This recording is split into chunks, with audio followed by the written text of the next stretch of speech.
Bem, nós subimos aqui a Rua Chamada Direita, eu gosto dessa frase, Rua Chamada Direita. Estamos aqui agora chegando na estátua de Joaquim José da Silva Xavier, ou Tiradentes. Vou dizer para vocês que eu estou um pouco decepcionado, acho muito tímida essa estátua para a importância do nome que representa para o Brasil, o nome da cidade. Praticamente o cara que representa, traz o nome dessa cidade e tem uma história interessante para todos nós brasileiros. E claro, e a pergunta que não quer calar e todo mundo faz, por que mataram Tiradentes, né? Fica essa dúvida.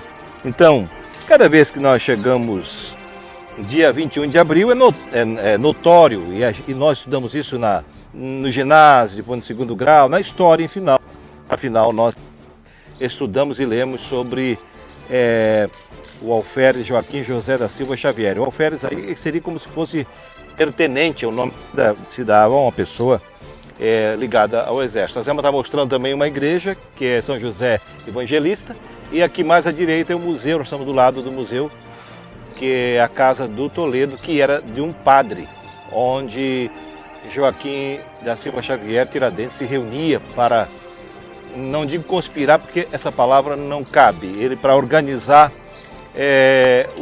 o seu projeto, a sua equipe, para lutar contra a arbitrariedade do governo estabelecido na época, que é o governo real, né? Então, cada 21 de abril, nós relembramos isso, né? Tiradentes. E esse foi o apelido dado a Joaquim José da Silva Xavier, que, como você pode imaginar, ele foi dentista, além de ter exercido outras profissões, como a de minerador, comerciante, alferes da Cavalaria de Dragões, e também fez parte da força militar atuante na capitania de Minas Gerais e subordinada à coroa portuguesa. Entre tantas carreiras, o Tiradentes, um herói nacional, foi o fato de ter sido um dos líderes do movimento da Inconfidência Mineira. Isso sim, foi a principal função dele, que a gente está aqui relembrando esse momento, porque ele representa uma mudança de status quo, porque ele teve a capacidade de se insurgir contra um sistema opressor na época. Para quem está no status quo e nas benesses do poder, pode dizer que foi uma conspiração. Mas quem estava do lado do povo, trata ele como um herói que lutou contra os juros exacerbados, contra a exploração do povo na época, dos negros escravizados, de todos aqueles que foram, de alguma forma, usados apenas como escravos, tanto brancos como pretos, para levar o ouro daqui para Portugal ou para a coroa mesmo instalada aqui na época. Então, esse espírito crítico é necessário fazermos, né? Por isso, Tiradentes é importante conhecer, está aqui a sua estátua, né? Relembrando a sua história, né? A Inconfidência Mineira, que foi esse movimento contra esses impostos que já falei, exacerbados, entre 1789 a 1792. Então, fazendo aí um contexto histórico, eu quero dizer para vocês que o Tiradentes nasceu na cidade de Ritápolis, Minas Gerais, não aqui, no ano de 1746, em pleno período colonial, e o Brasil gerava muitos lucros à coroa portuguesa através da exploração do ouro, que era totalmente destinado à metrópole. Além disso, ainda eram cobrados altos impostos da população. O quinto, por exemplo, equivalia a cerca de 20% do total do ouro extraído. Claro, eu estava até conversando com uma professora lá em BH, a minha amiga Ana Lu, e nós estamos fazendo um cálculo. Ela dizia, Eliseu, sabe que quando o Tiradentes se impôs e quando houve aquela reação, representava esse 20% do valor que era cobrado dos juros da época.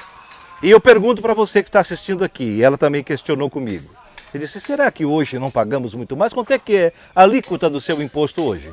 Quanto é que você paga de imposto de renda hoje no Brasil? E tudo que pagamos de imposto de renda? Não estou dizendo que estava pior do que naquele tempo, mas é bom refletir que 20% de imposto era cobrado na época, já foi motivo de uma movimentação, de uma cobrança, de mudanças. Teve reações? Teve. Teve opressão? Teve. Mas houve alguém que lutou. Eu acho que por isso que eu dou valor a estes heróis que lutam, mesmo passando para a eternidade. E como que alguém possa entender como, na concepção de algum, como ele fosse um agitador, ou alguém que questionasse o sistema, mas eu entendo que foi um revolucionário, alguém que fez a diferença. E o mundo não deve nada aos normais, o mundo deve àqueles que fazem acontecer a diferença. Jesus foi um grande revolucionário, é isso que eu quero dizer para você isso, é isso que eu quero relacionar com você hoje. Eu como cristão, e sou um cristão que vivo, procuro viver o cristianismo da melhor forma possível. Quem foi Jesus? Jesus foi a pessoa que veio e ele enfrentou, aliás, o Império Romano ele não quis enfrentar, porque ele disse, meu reino não é deste mundo, daqui eu não sou. Os discípulos queriam que ele enfrentasse o Império Romano, mas ele disse, não, não é essa a minha missão. Agora, ele enfrentou o sistema estabelecido, ele enfrentou o status quo estabelecido religioso, porque quem é que estava no comando? Eram os escribas, eram os fariseus, né? Era aquela casta de sacerdotes. Quem foi que ele bateu? Foi nessa gente, né? Que hoje também, em cada segmento religioso, tem a sua representação. E ele não tolerou, não. Ele foi pesado, chamou de... diz que a minha casa não é covil de ladrões, exploradores do povo. Ele questionou o sistema estabelecido na época, que era o judaísmo, que estava perdido, porque os judeus estavam atrelados ao Estado e fazendo parte daquela cúpula corrupta romana, entre Caifás, os demais sacerdotes e todos aqueles que mataram Jesus. Quem crucificou Jesus foram os soldados romanos, mas quem mandou? Foram os judeus. Quem que respondeu a pergunta, né, de Pilatos? Quem vós quereis que eu solte? Jesus ou Barrabás? Barrabás era um líder político, era um líder revolucionário. E eles disseram, liberte Barrabás e crucifique Jesus. Mas quem gritou foram os judeus. Eles é que crucificaram, eles é que deram a ordem final para a crucificação. Então o mundo é assim. Nós sempre vamos ter pessoas que se sentem ameaçadas no sistema. Mas vamos ver essa questão do imposto, uma coisa para você pensar, para você refletir que o Brasil ainda é um lugar que paga muito imposto e nós temos que pensar nisso também. Vamos em frente? Bom, subimos aqui, essa ladeira aqui, né, estrada original ainda. Estamos na frente, na Câmara de Vereadores de Tiradentes e mais à frente nós temos a Igreja Matriz aqui de Tiradentes. Segundo informações e dados, essa igreja é a segunda no Brasil com maior quantidade de ouro, a primeira estando na Bahia. Aqui aproximadamente 420 quilos de ouro. Nós vimos lá no Ouro Preto algumas igrejas, inclusive aquela que nós visitamos lá, com 400 quilos de ouro junto com prata. Então tem essa questão aí colocada. E se percebe que todas elas, as grandes igrejas, têm quantidade de ouro na mesma condição que as demais que já falamos, que é aquela questão de briga por status, de poder. A igreja que tivesse mais ouro representava o poder daquela casta, daquele grupo econômico, daqueles empresários, fazendeiros, e assim sucessivamente. Então, só para registrar, essa igreja aqui, matriz em Tiradentes, com 420 ou 30 quilos de ouro. Muito bonito também, uma subida relativamente interessante, né? E ao redor esses casarios aqui, bem estilo mesmo açoriano, como é em nossa região lá, em Laguna, São Francisco, Bahia e tantos outros que nós conhecemos, né? Vamos lá, vamos em frente. Olá, nós estamos aqui no Chafariz, em Tiradentes. Faz lembrar o quê? Faz lembrar o quê? Carioca. Nossa Carioca na Laguna. Mesma situação da Carioca. Era na Carioca que se utilizavam, se abasteciam com a água que vinham das montanhas, água natural, boa, E aqui em Tiradentes também, em 1749, descobriram essa fonte maravilhosa que chamaram de chafariz e tornaram o ambiente aprazível. E desde aquele período, então, a água vem jorrando aqui e sempre abasteceu, na época abastecia a cidade. Hoje não sei se eles utilizam esta água para abastecimento, mas sei que ela continua ainda rica em água e fizeram uma entrada interessante. Vocês estão vendo aqui, nós chamamos isso na linguagem bíblica. Lembra aquela história de que Jesus disse que é mais fácil um camelo passar por uma agulha do que um rico entrar no céu? Isso aqui em Israel, no Oriente Médio, isso aqui chama-se agulha. É um lugar que só passa uma pessoa, não passa um camelo, não passa somente uma pessoa. Eles chamavam de agulha. Então eles fizeram essa agulha e eu vou passar pela agulha, porque eu quero ir para o céu. Então tá, olha aí, ó. Estamos passando pela agulha e aí eu entro no chafariz. O chafariz, como já falei para vocês, é inaugurado em 1749 com essa água potável, ainda utilizam, alguns pegam água aqui. Eu não sei exatamente a qualidade dessa água, não vou avalizar, nem perguntei, nem pesquisei. Mas só sei da história que é essa fonte aqui, muito visitada pelos turistas, todos vêm aqui, acredito até que bebam dessa fonte, né?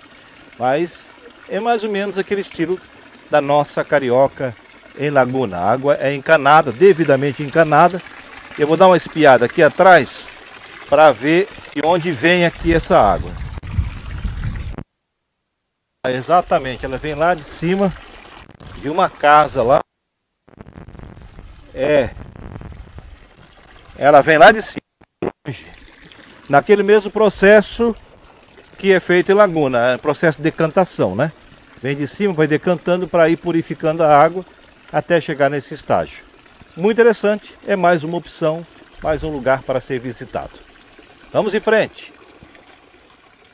Olha, Dona Elvira dos Santos, de Tiradentes, é fruto da terra nascida aqui, conheceu essa fonte aqui desde quando nasceu?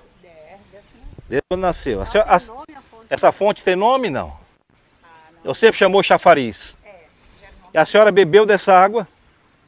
Antigamente, né? Quantos anos mais ou menos? Eu tô com quase 80, deve ter uns... Até uns 50 anos de sua idade ainda a senhora bebeu aqui. Depois aí, lá em cima é uma represa, vem do morro, passa por uma represa e aí culmina aqui. Talvez pararam de beber porque as crianças se utilizam para tomar banho, é isso? E aí adultos também se utilizam para parar de banho na parte superior, que a gente não vê aqui, só vê lá atrás, né? Então por isso que ela deixou de ser uma água, embora boa, mas não potável porque não está sendo tratada, né? Como aqui tem muita fartura de água, não há necessidade de estar utilizando essa fonte. Seca, né? Com pouca água. De repente até seca. Calor mesmo, né? Isso mesmo. Beleza, querida? Bom de ouvir. Um abraço. Tchau, tchau.